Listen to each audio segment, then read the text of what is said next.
Hello and welcome back or welcome to the channel. I've been a little quiet for the past couple of weeks, but I'm hoping that you'll agree it's for a pretty good reason, as we've been working on what I'd consider a mega project. With patch 4.5, the Aegis Idris capital ship became available in-game through the Wikelo's Emporium barter system, so of course we had to set ourselves the challenge. But building just one would have been far too simple, so instead we decided to try and break our own brains and go for two.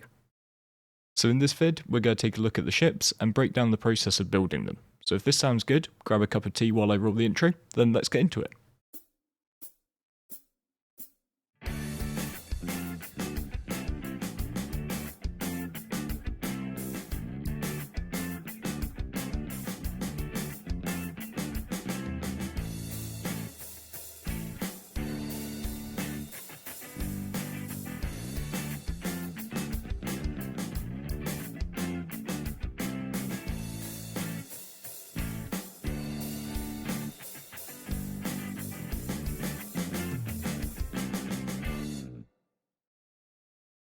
First and foremost, let me start by saying that building the Idris is a group effort, taking a good 1,000+ hours spread between hundreds of people to achieve.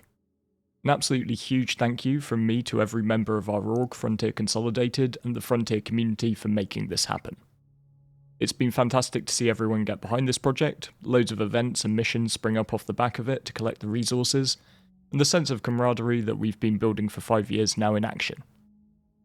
My main message to those that helped construct it, these are your Idrises too. Due to the mechanics of the game, we're forced to select one person for one ship, so I made the selections of senior officers Astro Wraith and Sylar based on the fact that they're very active and will be bringing these ships out regularly for folks to play with. If you're interested to get involved with some multiplayer action, please do pop into our Discord, links just in the vid description down below. There's no pressure to join our org, we just want to give everyone a taste of the true MMO side to this game. So let's start by taking a look at what goes into making one of these beautiful beasts. In terms of real life cash, one of these Idrises would set you back in the region of $1,500, so you know it's not going to be a cakewalk. But honestly, I think it's fantastic to see a route to acquire even the largest ship in the game with graft rather than cash. It backs what I've been saying since I started the channel, that you don't need to spend anything more than $45 for the simplest game package. If you are thinking of getting into Starship, just be sure to use a referral code when you create an account. Mine's the one up on screen, but if you've got mates who play already, just ask them for theirs. So up first, we've got good old Wikelo favours, 50 to be exact. While there are some alternate ways involving Valakar Pearls or Karanite, best conversion is going to be Mercenary Guild scrip or Council scrip, acquired from Patrol, Ambush and Protection missions for Foxwell and Headhunters, or through the Combat Gauntlet missions for Ghillie. The Ghillie missions are probably the best for pure scrip per hour, but the Patrols will also yield Ace Pilot Helms, of which you also need 50, and usually Pristine Medals. We also need 30 UEE 6th Platoon medals. So generally speaking, it's going to be more efficient to cover multiple bases by hitting those missions, as opposed to just focusing on the scrip. Remember that as well as your 50 favours, 2,500 MG scrips worth, you're also going to need 50 raw scrip held back for the recipe. On the medals specifically, sadly it's just not SC if there isn't something that's bugging out in any given patch, and in 4.5 the aces have been dropping with empty inventories. The good news for anyone looking to attempt this in the future is that aces do seem to be dropping medals okay in the 4.6 PTU. But we had to look for some alternatives, one of which is the QV logistics hubs over in Nyx that are part of the Vandal Tech Smugglers missions. Pristine medals spawn in the blue boxes within the warehouse, so by clocking up multiple warehouse keys on runs, we were then able to break straight into the warehouses and gain a fair few that way. We also for some items engaged in P2P trading. Now I don't believe in glazing SC, and I'll call out issues where they exist and are bad for gameplay. So right now, the P2P economy is in a bad state due to cash exploiters, and a million AUEC is worth less than a Zimbabwean dollar. So we didn't engage with anyone in AUEC for item trades because 1, it's pointless, and 2, it would have meant having to sell things for duped cash to buy things with duped cash given the levels of inflation. Weirdly, it's actually been fun going back to a barter system though, finding deals to exchange valuable items for other items, and thanks to the scale of the org we were able to generate quite a lot of favours which we then used to barter for other things like medals which were in short supply. We did a similar thing to acquire all of the 50 DCHS-05 comp boards required for each, and this comp board from Ruin Station CZ is probably going to feature again in my section on feedback for CIG later, don't worry. Each Idris also takes a ton of Quantanium, 1200 SCU of refined to be exact, with 50 Polaris bits each taking 24 SCU to craft. So thankfully our roots as a mining org served us quite well in this regard, with the org buying all the quant from our various weekly mining events at a premium rate to the TDD sale price. 2400 SCU was a tall order, particularly after the changes to refining that left us getting a yield of 45% versus the previous 85%, but our mining core hammered it out in no time. While much of this is actually pretty small group friendly, probably one of the areas that it becomes a true org effort is in the need for 30 pure Karenite per ship. We fired the laser and cracked it open more times than I can reasonably count recently, with a balance of folks between those who like the mining down the hole for the gems, and those who prefer a bit of combat keeping the skies clear overhead. I made a guide for Hathor a while ago that still holds up pretty well, but I think at some point in the near future I'll make a feature about optimised strategies for speedrunning this as an organised group. One thing that I would say to the smaller groups out there, for whom Hathor is often a bit of a touchy subject due to the org focus and PvP nature, is that getting pure Karenite is completely doable in smaller teams. My main tip here is on which sites to choose. There are a total of 4, Lamina and Atreus on Daymar, and Viver and Ruptura on Aberdeen. The sites on Aberdeen are more of a pain in the ass, as you need the special gear Pembroke exploration suits to stand the heat down on the surface for any decent period of time. So larger orgs bringing enough punch to confidently take and hold the cave are probably going to hit Daymar. For some of our runs we brought enough firepower to simultaneously crack both Lamina and Atreus, so we had no problem going for that.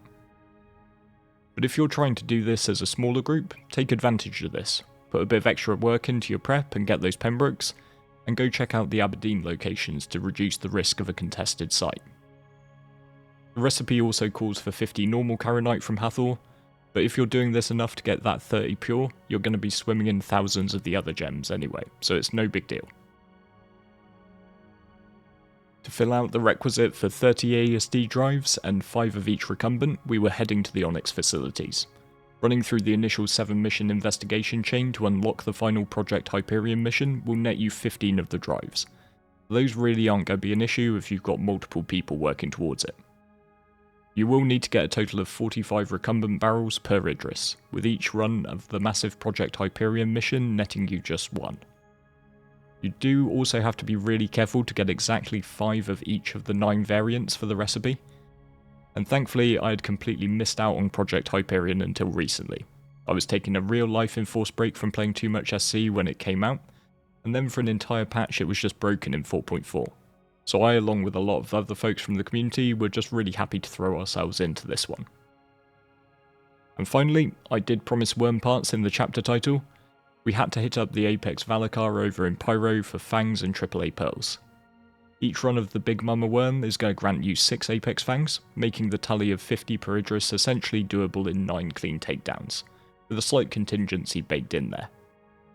However, AAA pearls are a different story, with each worm usually dropping just the 1, and only if you do it absolutely right.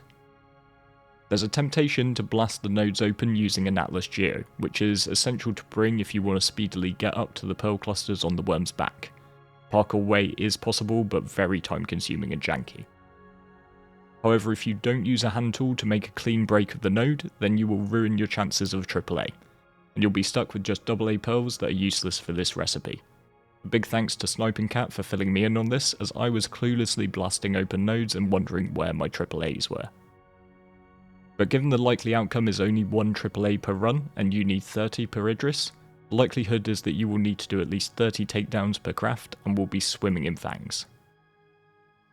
Thankfully though, those fangs are a very good trade commodity, and they can be used to exchange for other items that you might need. One weird vagary applying specifically to pearls is the treatment of those that were farmed before the different qualities were introduced. Many folks hit the worm extremely hard in order to build Atlas Geo Icties when they first dropped, and after the refactor that introduced quality to the asset, AAAs and AAs, all existing pearls converted into the AAA variety. so our Legion combat wing had a fair stash from the before times, and they were able to provide about 30 of what we needed out of our 60 total. We also supplemented it with some of our worm runs for fangs, and we did a little P2P trading with other players to speed up this part of the grind. So just to recap the full recipe, keeping in mind that we needed double of everything since we were aiming for our 2 Idrises, we've got 50 Wikelo Favours or 2500 MG scrip and a spare stack of 50 scrip, 50 Polaris bits or 1200 SCU of Quantanium, 50 DCHS-05 comp boards from Ruin Station CZ, 30 pure Karanite and 50 normal Karanite from Hathor, 50 Apex Fangs and 30 AAA Pearls from the Apex Valakar, 50 Ace Interceptor helmets, 30 pristine UE 6th Platoon medals, and 30 ASD drives and 5 of each recumbent from Project Hyperion. On top of all of this, you do need to keep in mind that there's a rep gate on the Idris recipe, with a requirement to have maxed out at 1000 rep to unlock the contract. I won't dig too deep into this on this video since I made an entire other vid discussing the best rep grinding strats, so I'll also link that down in the video description. Needless to say though, we have some solid plans to do an event sometime where we Titanfall a whole bunch of Icti Geos out of an Idris just to have a good old fashioned scrap over a salvage yard. So with everything gathered, we had to just make our final preparations, hauling all of this stuff to Wikelo Silo Station and handing it in. Players out there who have maybe lost some of the fear that comes with SC, those of us who used to enjoy the white knuckle ride hauling a C2 full of quant to market in the old days, I found a way to get that feeling back. Just pack a ship with 20 recumbents, a bunch of Apex Fangs and a fat stack of quant, and fly it in an open world area potentially crawling with pirates. Needless to say, there was a lot of doglegging of jumps. Also, if you just want some pure comedy, I highly recommend strapping a bunch of Apex Fangs to a Drake Golem Ox. The hand-ins themselves went pretty smoothly though, and all the parts went down without almost a hitch. Don't worry Astro, I won't tell anyone about that elevator you called up with just 4 fangs left to hand in. One thing that I would flag for anyone trying to do something like this though, or even any smaller Wikelo contract, as I know many folks have lost stuff randomly or the contract hasn't completed, take a few stacks of 50 script with you and have it ready at the site you're planning to do the hand in. Then just do a few favour conversions to test the stability of the server you're on. And if there's any funny business, switch servers before you do your main hand in and just test it again. With everything done, we gathered anyone who was around, it was close to 1 AM so props to the Europeans who stayed up and made it, and brought up the ships, christening the whole with a fresh bottle of cruise just for good measure. As ever, when we do one of these mega projects, I do like to include a bit of feedback. I'm always happy to hear your opinions on these contracts down in the comments, and I know that some CIG devs will be watching this to see what we've learned. I'd start by saying, genuinely, bravo. Personally, I think the level of difficulty is about right for achieving a goal so massive. Is it an epic grind? Yes, but it also brings a huge sense of accomplishment when you earn it through gameplay. And as I said in the beginning, I think it's so important that even this massive $1,500 cap ship is available in fairly short order to earn in game. The areas where I would poke a few holes are where we move across from big grind of enjoyable gameplay loops into pain for the sake of pain territory. First up, and this is an obvious one, I sorely hope there's some plan in the pipeline to make conversions, things like scripts into favours or quant into Polaris bits, smoother. I am not kidding. During this, I have easily spent 5 hours of my life doing these conversions. I was not the only person doing it. This is a bit of a double screw you moment when you realise that these conversions don't even count for any Wikelo rep. Realistically, there should be a shop terminal in the Emporium, and with my stuff deposited, I should be able to interact with that and select from all of the recipes that my station inventory lets me complete, including doing multiple at the same time. Next up, we've got the utilisation of DCHS-05 from the Ruin CC. And I do worry that this is creating a massive choke point, and it also kind of ruins the existing contested zone exec hangar loop. I've had a few people in the Discord reach out to me asking for full 7 card sets of the comp boards, and while providing them with the other 6 is fine, we simply can't spare the number 5 due to the amount needed for these ships and a number of the other Wikelo crafts. The inclusion of them in recipes for what is essentially an org project also drives big orgs to brute force the card with superior numbers, as does the prevalence of door and wall glitches in the CCs. It's often most efficient to just fight your way into the vault and then simply lock down the vault room and wait for the half-hour timer on the next card to print. This is bad for everyone involved. It often locks solo players and small teams out, and is quite possibly one of the motivations for those who cheat to do so. Plus, it's boring gameplay for those on lockdown duty. We did some trading of things like Fangs and Pure Karanite for DCH SO5s to get our full tally. The big part of this was that I could easily drum up a group to run Hathor, but completely understandably, very few people were sticking their hand up all excited to go and stand next to the Compboard 5 printer in the vault for a couple of hours. I don't think I've actually got a problem with the comp boards being used in Wikelo, but I do think that it should be any of the 7 cards for the recipes. Removing the pure focus on Compboard 5 would really help to limit the choke point nature and spread players out more, creating fairer competition between large orgs and smaller groups, and reducing the level of interference Wikelo has with the exec hangar objective. We have the crafting test coming up early next week, so maybe I'm going to suggest something that's already in the works. But potentially the option to convert certain items like comp boards could be a solution.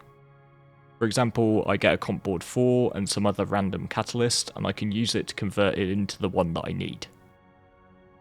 This type of conversion could also be used to make some items have more value. For example, my inventory is now swimming in AA Valakar pearls, normal Karanite, Jacklium and Saldinium, for which there are relatively few actual sinks in game. So maybe having a way to consolidate large amounts of these into smaller quantities of AAA pearls or pure Karanite could be another good way to balance the loops. And finally, maybe we could have a bit more industrial exposure in this. The recipes are, with the exception of quant mining for the Polaris bits, very combat centric. Don't mind too much, I'm a generalist player. I think we're forgetting a little about the miners and the salvagers in all of this. Hopefully with crafting in the not too distant future, future recipes will be a lot more industrial centric. I think this could also be brought into the Wikelo recipes too. With all that being said, this was truly an enjoyable grind that drove a huge amount of multiplayer action, got us travelling through all the systems and engaging with nearly every aspect of the game. I hope that other players and orgs have had a similar experience with it so far, and I'd love to hear about them down in the comments. And I do know, sitting here writing and recording my script, there will at least be someone bragging down the comments who used exploit cash to buy their parts, has been flying their Idris around for a couple of weeks already. If your goal was just to get and enjoy the ship, then cool, good for you.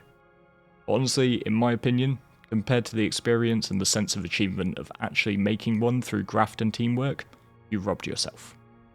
So thanks once again to everyone who got involved, a little or a lot, in the making of these ships. Thanks to you for watching the vid, hit those like and subscribe buttons if you think I deserve it, and I look forward to seeing you next time.